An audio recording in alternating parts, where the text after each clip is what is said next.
আসসালামু আলাইকুম শিক্ষার্থীরা, সবাইকে স্বাগতম করছি অর্জন কর্তৃক আয়োজিত এসএসসি 2026, 27 এবং 28 ব্যাচের জন্য আয়োজন করা বাংলা প্রথম পত্রের কমপ্লিট কোর্সে। এবং এই কোর্সে আমরা বাংলা প্রথম পত্রের প্রত্যেকটি গল্প, প্রত্যেকটি কবিতা, নাটক, উপন্যাস, প্রত্যেকটি গুরুত্বপূর্ণ লাইন ধরে ধরে তোমাদের পড়ার যাতে সুবিধা সেই জন্য শেষ করে দিচ্ছি। তো এই ধারাবাহিকতায় ক্লাসগুলো যদি পেতে হয় অবশ্যই চ্যানেলটিকে একটু সাবস্ক্রাইব করে বেল আইকন অন করে রাখবো। ফেসবুক পেজ থেকে দেখে থাকলে অবশ্যই ফেসবুক পেজটাকে ফলো করে ওখানে নোটিফিকেশন অন করে রাখবো। পাশাপাশি যদি আমার পরিচয় একটু জানতে ইচ্ছা হয় যে আসলে আমি কে, আমি আব্দুর রহমান মুস্তাকিম, বর্তমানে পড়াশোনা করছি খুলনা বিশ্ববিদ্যালয় এবং আমি আমার চ্যানেল আসলে এইরকমই একটু এডুকেশন জিনিসপত্র দিয়ে তোমাদের পড়াশোনা সাহায্য করি। আর এত কথা বলার কারণই হচ্ছে এটা উপন্যাসের শেষ ক্লাস। এরপর আমরা নাটকের ক্লাসে চলে যাব। তোমরা চাইলে এই যে প্লে লিস্টটা আছে এটার পরবর্তী ক্লাসগুলো দেখলেই দেখে যে নাটকের ক্লাসটাও কিন্তু আস্তে আস্তে আপলোড করা হয়ে যাবে। কাল পরশু তো আবার তারপরের দিন 3-4 দিনের ভিতরে সম্পূর্ণ প্লে লিস্টটা চলে আসবে এবং এরই মাধ্যমে আসলে আমাদের সম্পূর্ণ কোর্সটি শেষ হয়ে যাবে। তো চলো আসলে বেশি কথা না বাড়িয়ে আজকে যে ক্লাসটি শুরু করি। আমরা চলে এসেছি আমাদের একদম শেষ পার্টে এবং এখানে বলা হচ্ছে মেজর সাহেব এক মগ কফি হাতে ঘরে ঢুকলেন। মেজর সমস্ত গা ভেজা, মাথায় টুপি নেই, ভেজা চুলবে, ফোঁটা ফোঁটা পানি পড়ছে। আজিজ মাস্টার উঠে দাঁড়ালো। ইমাম সাহেব বসে রইলেন। তার উঠে দাঁড়াবার ক্ষমতা নেই, কারণ তাকে অনেক মেরেছিল। কিছু সময় পরে তার বমি হচ্ছে, ঘরময় কটু গন্ধ। রফিক একটি হারিকেন টেবিলের উপর রেখে চেয়ার এগিয়ে গিয়ে মেজর সাহেবের দিকে তিনি বসলেন। একটি পা রাখলেন চেয়ারে, গম্ভীর গলায় প্রশ্ন করতে শুরু করলেন। প্রশ্নগুলো ইমামের সাহেবের প্রতি, রফিককে প্রতি উত্তর ইংরেজি দিতে হচ্ছিল। প্রশ্নোত্তর প্রতি গতি ছিল স্লো, সেজন্য মেজর সাহেবের কোনো ধৈর্যচ্যুতি হলো না। তারপর ইমাম ভালো আছো? জি। আমি তো খবর পেলাম ভালো নেই, ক্রমাগত বমি হচ্ছে। জি হুজুর। শাস্তির দৃশ্যটা ভালো লাগেনি? ইমাম সাহেব জবাব দিলেন না, বমির বেগ সামলাবার চেষ্টা করতে লাগালেন। মেজর সাহেবের মুখে ক্ষীণ হাসি দেখা গেল। দৃশ্যটা খুবই কঠিন ছিল। জি। তুমি নিজে নিশ্চয়ই গরু ছাগল জবাই করো না? জি করি। তখন খারাপ লাগে না? ইমাম সাহেব একটু ছোট নিঃশ্বাস ফেলেন। মেজর সাহেব কফির মগে দীর্ঘ একটা চুমুক দিয়ে জবাবের প্রতীক্ষা করতে লাগলেন। জবাব পাওয়া গেল না। ইমাম: জি স্যার। এখন আমাকে বলো, তোমাদের ওই জঙ্গলে মোট কতজন বাঙালি সৈন্য আছে? আমি জানি না স্যার। সঠিক সংখ্যাটি না আজ বলতে পারলেও কোনো ক্ষতি নেই, অনুমান করে বলো। আমি জানি না স্যার। সৈন্য আছে কিনা সেটা বলো। স্যার আমি জানি না। আচ্ছা বেশ, সৈন্য নেই এই কথাটি তোমার মুখে থেকে শুনি। স্যার আমি জানি না, কিছুই জানি না স্যার। মেজর সাহেব কফির মগ নামালেন, সিগারেট ধরালেন, কপালে চামড়ার সূক্ষ্ম ভাঁজ পড়ল। তুমি কখনো ওই বনে যাওনি? জি না স্যার। আমি ধর্মকর্ম নিয়ে থাকি। ধর্মকর্ম নিয়ে থাকো? জি স্যার। মসজিদে লোক হয়? স্যার। সেখানে তুমি কি পাকিস্তানের জন্য দোয়া করো? ইমাম সাহেব চুপ করে গেলেন। মেজর সাহেবের কণ্ঠে অসঞ্চিত ধরা পড়ল। খুতবা শেষে পাকিস্তানের জন্য কখনো দোয়া করোনি? পৃথিবীর সকল মুসলমানের জন্য দোয়া করা হয় স্যার। তুমি আমার কথা জবাব দাও, পাকিস্তানের জন্য দোয়া করোনি? জি না স্যার। বাংলাদেশের জন্য কখনো দোয়া করেছি? ইমাম সাহেব চুপ করে রইলেন। মেজর সাহেব হঠাৎ প্রচণ্ড একটা চর বসিয়ে দিলেন। ইমাম সাহেব চেয়ারে উল্টে পড়ে গেলেন। রফিক উঠে বসালো। মেজর সাহেব ঠান্ডাভাবে বললেন, ব্যথা লেগেছে? জি না। এতটুকু ব্যথা লাগেনি? জি না স্যার। আমার হাতে এতটা কমজোরি তা জানা ছিল না। মেজর সাহেব হাতে সিগারেট ফেলে দ্বিতীয় চরটি দিলেন। ইমাম সাহেব গড়িয়ে নিচে পড়ে গেলেন। নাক দিয়ে রক্ত পড়া শুরু করলো। রফিক তাকে তুলতে গেল। মেজর সাহেব বললেন, ও নিজে নিজেই উঠবে। ইমাম: উঠো বসো। ইমাম সাহেব উঠে বসলেন। এখন বলো, তুমি শেখ মুজিবুর রহমানের নাম শুনেছো? জি শুনেছি। সে কে? ইমাম সাহেব চুপ করে রইলেন। সে কি তুমি জানো না? মেজর সাহেব এগিয়ে গিয়ে তৃতীয় চরটি বসালেন। তাহলে কয়টা চর মেরেছে? আপাতত 3টা পারলাম। ইমাম সাহেব শব্দ করে দোয়া ইউনুস পড়তে লাগলেন। মেজর সাহেব তাকালেন আজিজ মাস্টারের দিকে। তারপর, কবি তুমি কেমন আছো? ভালো আছি। জি স্যার। ভালো আছো? জি। তুমি শুনলাম বড়ই শক্ত ছিলে, বমি টমি কিছু করোনি? আজিজ মাস্টার জবাব দিল না। বাংলাদেশের উপর কোনো কবিতা লিখছো? জি স্যার। কেন লেখনি? চুপ কেন? আজিজ মাস্টার চুপ করে রইল। শেখ মুজিবের উপর লিখছো? জি না। আজিজ মাস্টারের পা কাঁপতে লাগলো। মেশে বললেন, তুমি প্রেমের কবিতা ছাড়া অন্য কিছু লেখো না?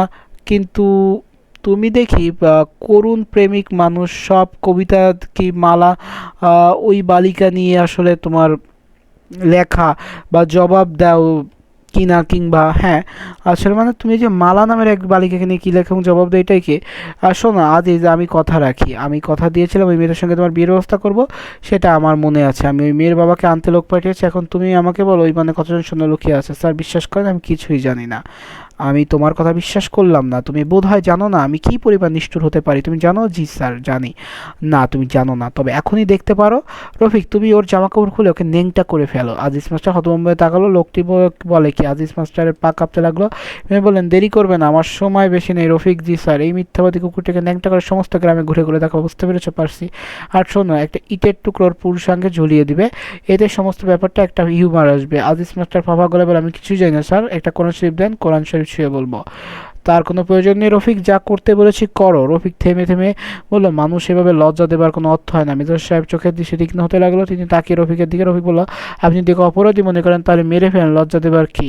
তুমি একে অপরাধী মনে করো না? না, আমার মনে হয় সে কিছু জানে না, সে গ্রামে থাকে, এত বড় ব্যাপার সে জানবে না। জানলে বলতো, কিছু জানে না তাই বলছে না। বলবে সে ঠিকই। ইট ভেদে তাকে বাড়ি বাড়ি নিয়ে যাও, দেখবে তার মুখে কথা ফুটছে, তখন সে প্রচুর কথা বলবে। রফিক ঠান্ডা স্বরে বলল, স্যার ওকে এরকম লজ্জা দেওয়াটা ঠিক না। কেন ঠিক না? আপনি শুধু ওকে লজ্জা দিচ্ছেন না, আপনি আমাকেও লজ্জা দিচ্ছেন। আমি ওর মতো বাঙালি, তাই নাকি? আমি তো জানতাম না, আমি জানতাম তুমি পাকিস্তানি। তুমি কি সত্যি পাকিস্তানি? জি স্যার। আমার মনে হয় এটা তোমার সবসময় মনে থাকে না, মনে রাখবে। জি স্যার, রাখবো। এটা তোমার নিজের স্বার্থের মনে রাখা উচিত। রফিক চুপ করে গেল। মেজাজ সাহেব বলল, একটা মজার ব্যাপার কি জানো রফিক? তুমি যদি আজিজ মাস্টারের চয়েস দাও, মৃত্যু অথবা লজনের শাস্তি, তাহলে সে লজনের শাস্তিটাই বেছে নেবে।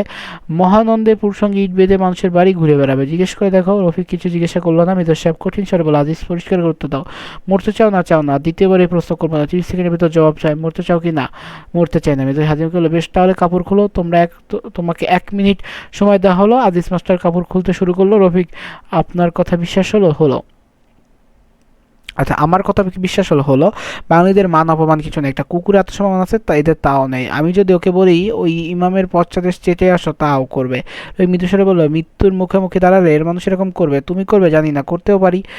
মৃত্যু একটা ভয়াবহ ব্যাপার, আসলে বলা হচ্ছে মৃত্যু খুবই ভয়াবহ ব্যাপার।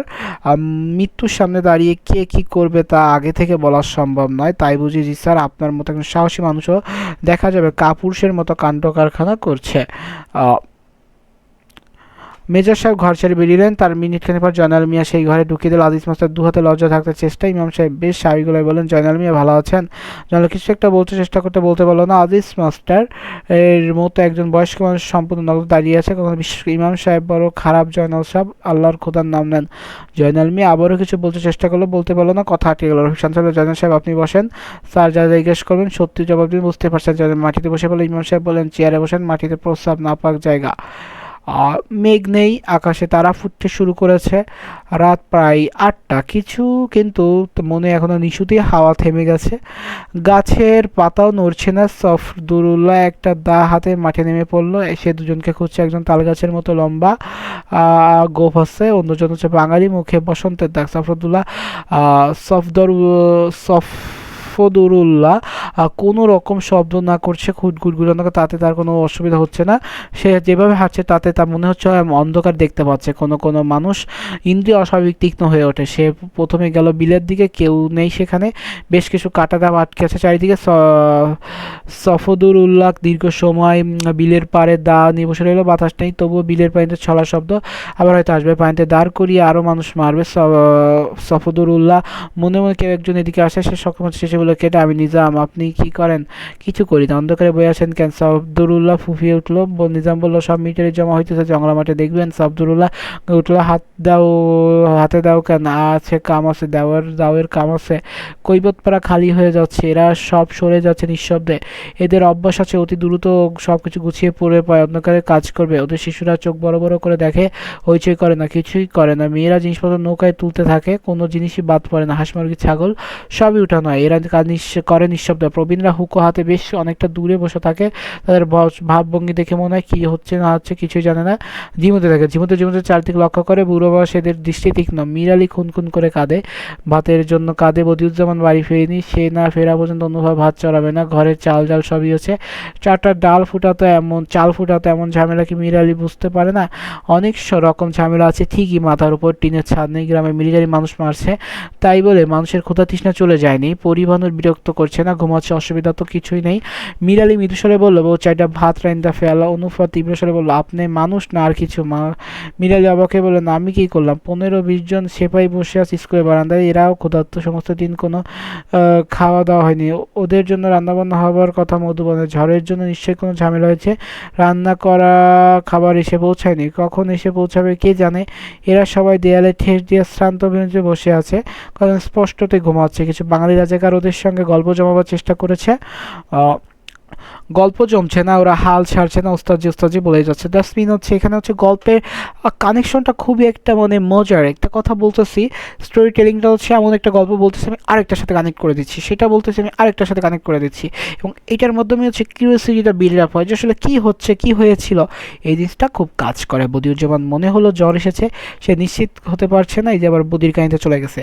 মাথায় হাত দিয়ে কোনো উত্তাপ পাওয়া যায় না, কিন্তু কান ঝাঁঝা করছে, কিছুক্ষণ আগে শীতে কাওয়া করছিল, এখন তার করছে না। কুক কুক যে কাশলো নাকি সে কাশছে নিজামের মতো, আরও মাথা খারাপ হয়ে যাচ্ছে। একবার মনে হলো শীতল ও লম্বা একটা কি যেন তার শার্টের ভিতর ঢুকে গেছে, চিৎকার করে চাচ্ছিল কিন্তু চিৎকার করলো না, মনের ভুল।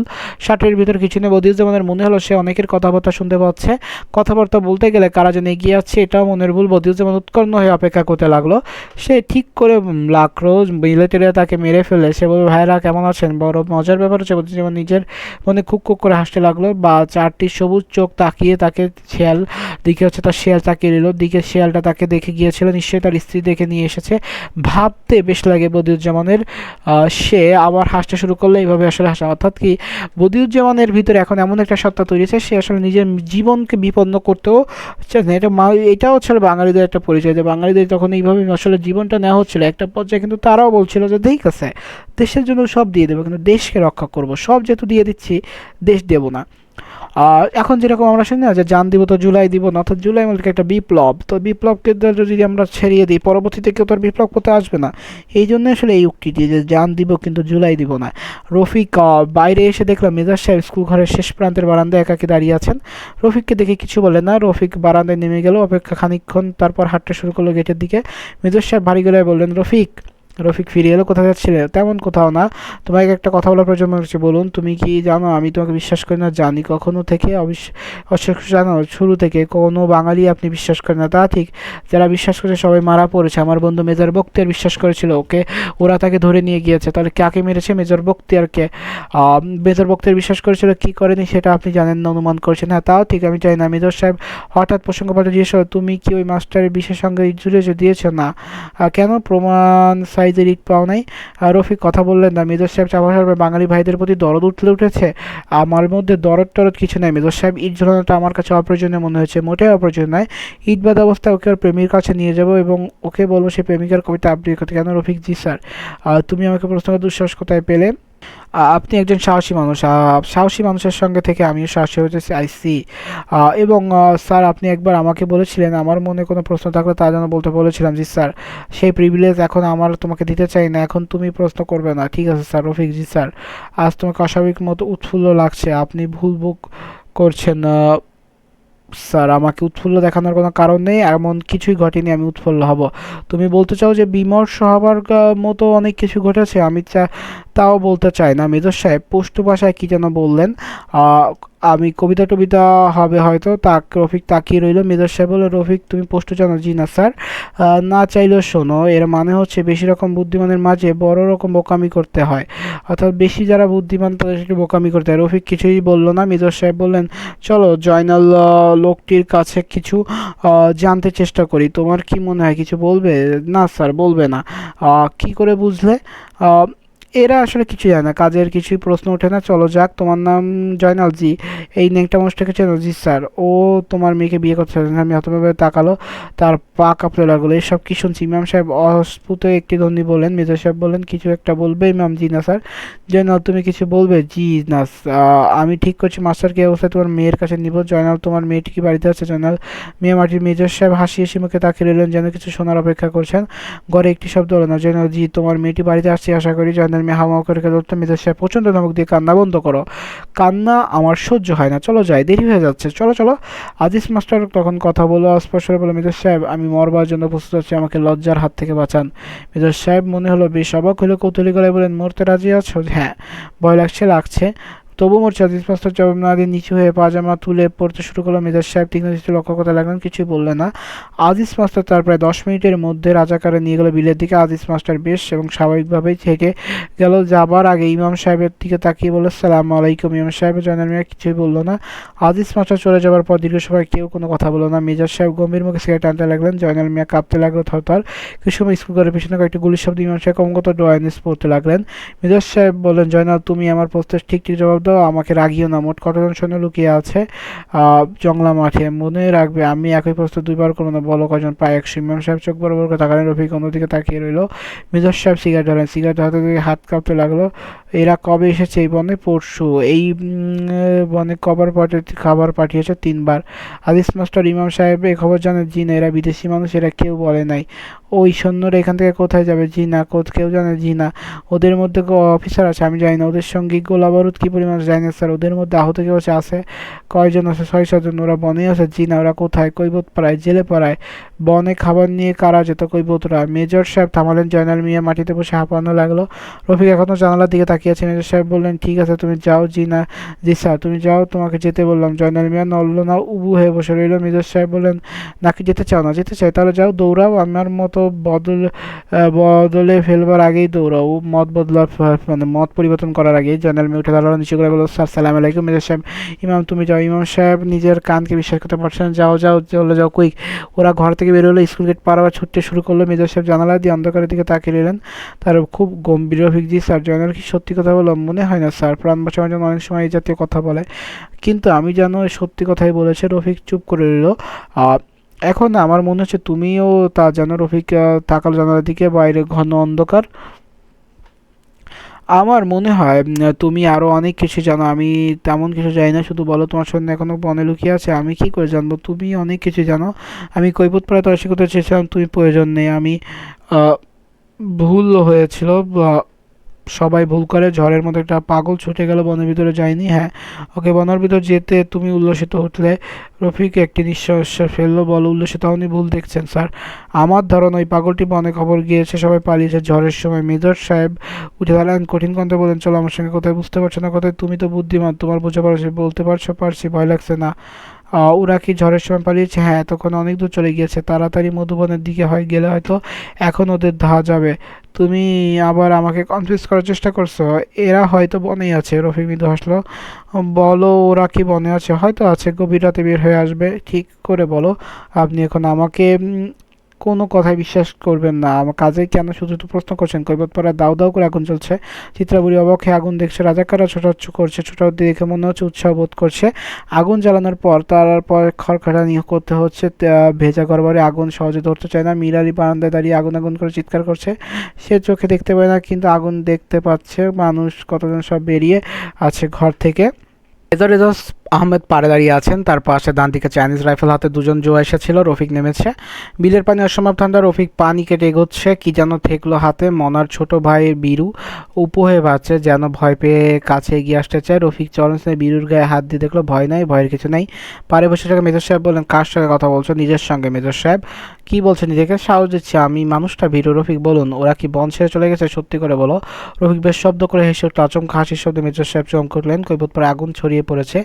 আলো হয়ে উঠেছে চারদিকে। রফিককে পরিষ্কার করে দেখা যাচ্ছে একটা ছোটখাটো অসহায় একটা মানুষ বুক পানিতে দাঁড়িয়ে আছে।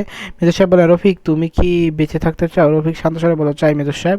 সবাই বেঁচে থাকতে চায়। আপনি নিজেও চান না? মেজর সাহেব চুপ করে রইলেন। রফিক তীক্ষ্ণ স্বরে বলে, মেজর সাহেব, আমার কিন্তু মনে হয় না আপনি জীবিত ফিরে যাবেন এ দেশ থেকে। মেজর এজাজ সামনে সিগারেট ধরেন। কৈবত পরে আগুনের দিকে তাকালেন। পোস্টু বসায় জোয়ান দুটিকে কি যেন বললেন। গুলি নির্দেশ হয়তো। রফিক বুঝতে পারলো না। সে পোস্টু জানে না, হয় এক গুলি নির্দেশ হবে। সৈন্য দুটি বন্দুক তুলেছে। রফিক অপেক্ষা করতে লাগলো।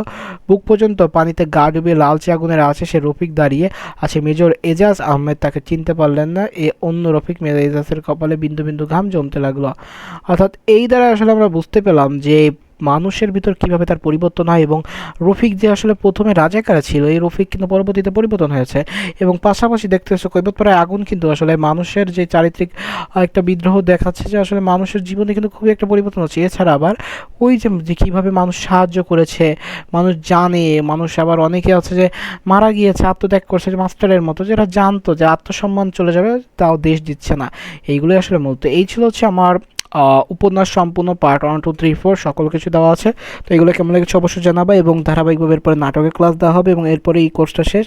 তো পাশাপাশি আমরা অন্যান্য তোমাদের সাবজেক্টের ক্লাস আনতে চাচ্ছি, সেগুলো কেমন লাগবে একটু জানাবা। যার ফলে এরকম ক্লাস পেতে অবশ্যই চ্যানেলটিকে সাবস্ক্রাইব করবে। ফেসবুক পেজ থেকে দেখে থাকলে অবশ্যই ফেসবুক পেজটা ফলো করবে। পাশাপাশি উভয় সাইডে নোটিফিকেশন পেতে ইউটিউবে বেল আইকন ডাউন করে দিও, এবং ফেসবুক পেজে নোটিফিকেশন অন করে দিও। তো দেখা হচ্ছে অন্য কোনো ভিডিওতে। সে অবধি সুস্থ থাকো, সুন্দর থাকো, পড়াশোনার সাথে থাকো, যে ক্লাসগুলো দিচ্ছি করতে থাকো। আমাকে যে কোনো সমস্যা নক করতে পারো, কমেন্ট বক্স ফাঁকা আছে। দেখা হচ্ছে অন্য কোনো ক্লাসে। আসসালামু আলাইকুম।